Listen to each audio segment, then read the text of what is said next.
चलिए अब देखिए 5 तक तो बतला दिए। अब 6 से देखिए आप लोग को निरीक्षण विधि से नहीं है, डायरेक्ट है। निम्नलिखित समाकलनों को ज्ञात कीजिए। क्वेश्चन क्या है सो समझिए। फॉर्मूला तो मालूम होगा आप लोग को। 6 का क्या इंटीग्रेशन का साइन देंगे और 4e⁻3x और +1 और यहां हो जाएगा dx। देखिए कैसे करना है। पहले इसको पार्ट बाय पार्ट बांटिए। ए इसका पार्ट हो गया ना, इसको बांटने के लिए तो बतला दिए थे। 4e⁻3x इधर हो जाएगा dx प्लस इसका पार्ट बांटिए तो 1 dx हो जाएगा ऐसा। अब क्या कीजिए, ये जो 4 है उसको आगे कर दीजिए। बोले थे ना कि कोई भी अचर संख्या जो गुणांक में दिया रहे चरमान के साथ, उसको पहले इंटीग्रेशन के साइन से बाहर कर देंगे। 3x और dx प्लस 1 dx। देखिए आप लोग अवकलन में पढ़ते थे तो अचर मान का जो है क्या हो जाता था, यानी उसको कांस्टेंट मान कहते थे, उसका जो है 0 हो जाता था। लेकिन यहाँ अगर 1 रहेगा तो 1x, 2 रहेगा 2x। देखिए इसके साथ x नहीं है, सिर्फ 1। तो इसका देखिए इतना तो का फॉर्मूला हम बतलाए थे, पहले इसको बतलाते हैं। क्या बतलाए थे, e⁻ax और क्या dx देखिए बतलाए हैं। तो 1/a और e⁻ax प्लस c। तो बोले कि a अडिग मान है, a चेंज नहीं होता है।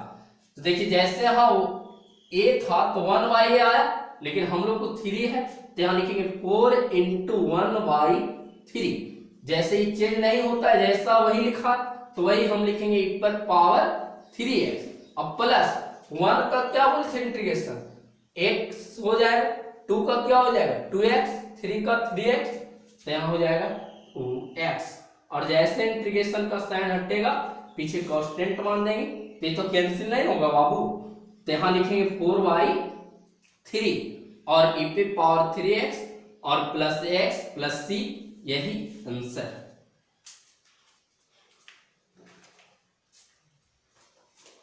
चलिए अगला ये 7 में क्या सो देखिए 7 वाला क्वेश्चन भी आराम है, पहले देख लीजिए। अगर उस सरल रूप में नहीं रहता तो पहले सरल रूप में बदलने का प्रयास कीजिएगा, समझिए ना, तभी आप किसी का इंटीग्रल तो आने कीजिए। देखिए क्या है सो सुनिए। देखिए 7 में है, क्या है 7 में है बाबू, इंटीग्रेशन का चिन्ह दे दीजिए और x² common 1/x² common dx। चलिए आप लोग को जल्दबाजी में नहीं, एकदम आराम से समझाते हैं ताकि आप लोग को समझ में आएगा तभी ना।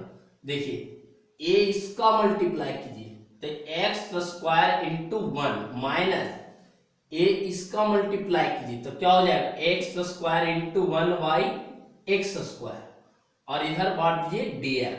अब देखिए यहां से करते हैं तो ये आ जाएगा सिर्फ ओनली 4x² आएगा, लेकिन a और a कैंसिल हो जाएगा। अब हो जाएगा यहाँ 1 और यहाँ आ जाएगा dx। अब देखिए इसको इंटीग्रेशन का साइन ऐसे कीजिए, a इसका इंटीग्रेशन हो जाएगा तो x² इधर dx और माइनस 1 dx हो जाएगा। अब देखिए इसका फॉर्मूला क्या बोले थे, x⁻n dx equal x⁻n + 1/n + 1 + c होगा ना। तो n के रिस्पेक्ट में क्या 2, तो x⁻2 + 1/2 + 1, और 1 का भी हम इंटीग्रेशन क्या बोले थे कि x हो जाएगा, और जैसे इंटीग्रेशन का साइन हटेगा तो उधर कांस्टेंट मान c हो जाएगा। तो इसको आप लिख सकते हैं x³ क्या 3 हो जाएगा ना, और माइनस x + c, यही आंसर। या इसका आंसर ऐसे भी लिख सकते हैं 1/3, मानिए इसके आगे कुछ नहीं तो 1 होगा, तो 1/3 x³ - x + c, ये भी लिख सकते हैं। चलिए अगला क्या है, 8 में आइए।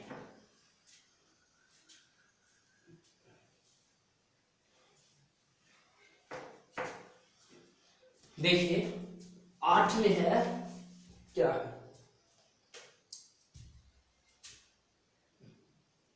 में है बाबू a x square plus b x plus c, और इधर क्या हो जाएगा dx।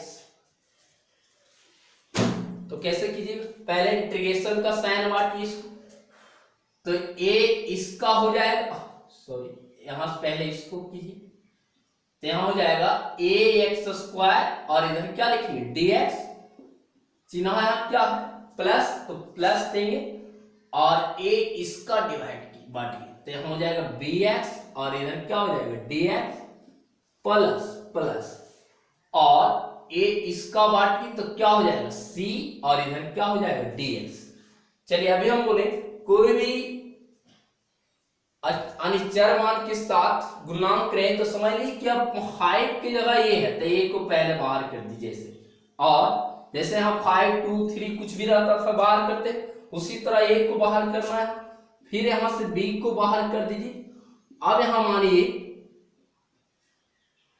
x और इधर dx, अब इसके आगे मानिए यहां कुछ नहीं तो एक होगा कि नहीं मल्टीप्लाई होगा ना, तो इसके बाहर से c कर दीजिए बाहर, और यहां लिखिए 1 और इधर क्या dx। देखिए इसके मल्टीप्लाई में कुछ नहीं होगा तो c को कितना से गुना करेंगे c आ जाए तो 1 से, तो इसलिए तो अब क्या करते हैं, यहां फॉर्मूला यूज होता है x पर पावर n और dx इक्वल x पर power n plus 1 by n plus 1 plus c, यही वो यूज करेंगे ना।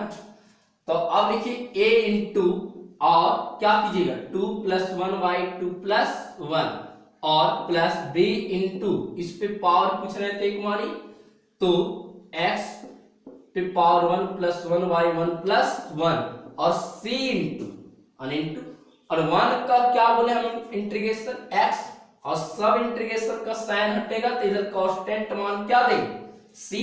अब क्या करेंगे a इंटू एक्स पे पावर 3 बाई 3 ऐड कीजिए और plus b into x square by 2 plus c x plus c, तो इसको ऐसे भी तो लिख सकते हैं a x cube by 3 plus b x square by 2 plus c x plus c, यही आंसर।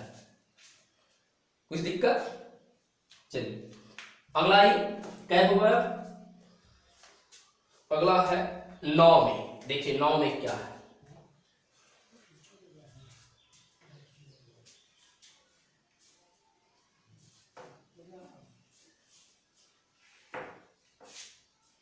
नौ वाला ध्यान दीजिए, क्या है 9 में, 9 में है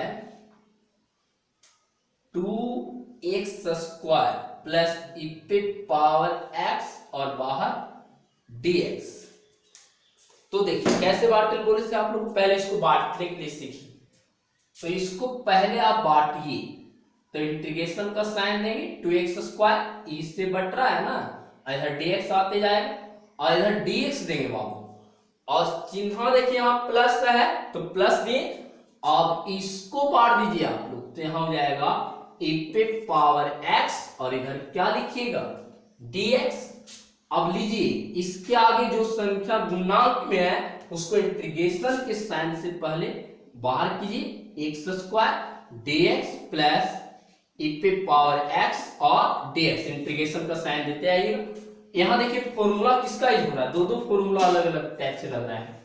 एक फॉर्मूला तो आप लोग को याद हो गया होगा, x पर power n dx equal x पर power n plus 1 by n plus 1 plus c, और एक फॉर्मूला है e पे पावर एक्सपोनेंशियल मान का जो है वही हो जाता है प्लस c।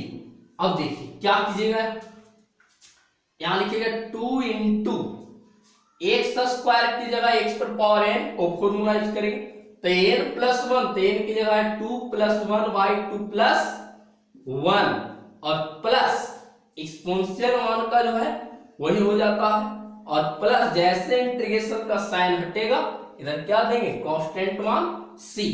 अब 2 इंटू एक्स क्यू बाई क्या हो जाएगा 3, क्या ये कैंसिल होगा, नहीं कट नहीं सकता है, प्लस e पे पावर x प्लस c। अब यहां लिखेंगे 2x क्यू बाई क्या 3, प्लस ई पे पावर एक्स प्लस सी ए आंसर। ओके